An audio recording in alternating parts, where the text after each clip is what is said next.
Annie ഈ രഹസ്യമൊഴി എത്രത്തോളം അതൊരു വളരെ അപ്രതീക്ഷിത നീക്കമായിരുന്നു. ഒരുപക്ഷെ അന്വേഷണ സംഘം ഒരു മൊഴി എടുക്കുമെന്നതിനപ്പുറത്തേക്ക് കോടതിയിൽ വന്ന് ഹണി റോസ് ഇത്രയേറെ സമയമെടുത്തൊരു രഹസ്യമൊഴി നൽകും എന്ന് ആരും പ്രതീക്ഷിച്ചിട്ടില്ല.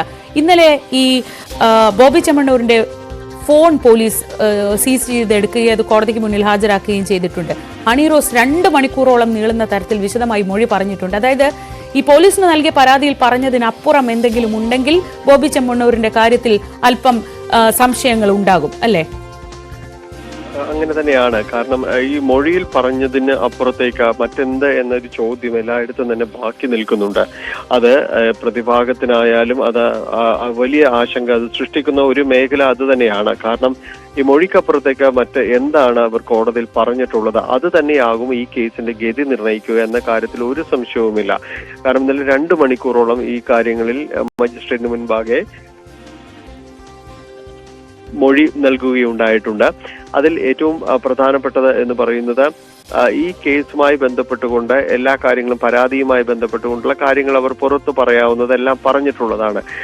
അതിൽ അത്തരം ആ ഒരു വശത്ത് വരുമ്പോൾ അതിൽ പിന്നീട് ഒരു രഹസ്യമൊഴി എന്നത് സംബന്ധിച്ച് ആരും തന്നെയും ചിന്തിച്ചിട്ടില്ലായിരുന്നു. സ്വാഭാവികമായും എല്ലാവരും പ്രതീക്ഷിച്ചിരുന്നത് ഇവരുടെ മൊഴി രേഖപ്പെടുത്തും, നടിയുടെ മൊഴി രേഖപ്പെടുത്തും. അത് അന്വേഷണ ഉദ്യോഗസ്ഥൻ നേരിട്ട് ചെന്ന് വീട്ടിൽ ചെന്ന് മൊഴി രേഖപ്പെടുത്തുന്ന രീതിയായിരുന്നു. അതിൽ എല്ലാവരും തന്നെ പ്രതീക്ഷിച്ചിരുന്ന ഒരു കാര്യം അത് തന്നെയായിരുന്നു.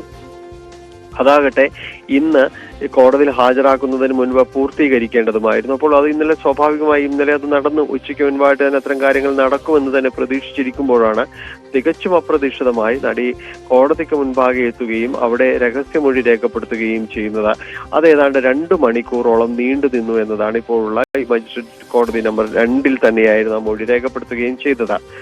അപ്പോൾ ഇതിൽ എന്താണ് പറഞ്ഞത് എന്നത് സംബന്ധിച്ച് ഇപ്പോൾ നമുക്ക് കൃത്യമായൊരു ധാരണയില്ല. എന്തായാലും വളരെ പെട്ടെന്ന് തന്നെ ഈ ബോബി ചെമ്മണ്ണൂരിന്റെ ജാമ്യാപേക്ഷയിൽ വിധി വരുമെന്ന് തന്നെയാണ് നമ്മൾ മനസ്സിലാക്കുന്നത്. വളരെ പെട്ടെന്ന്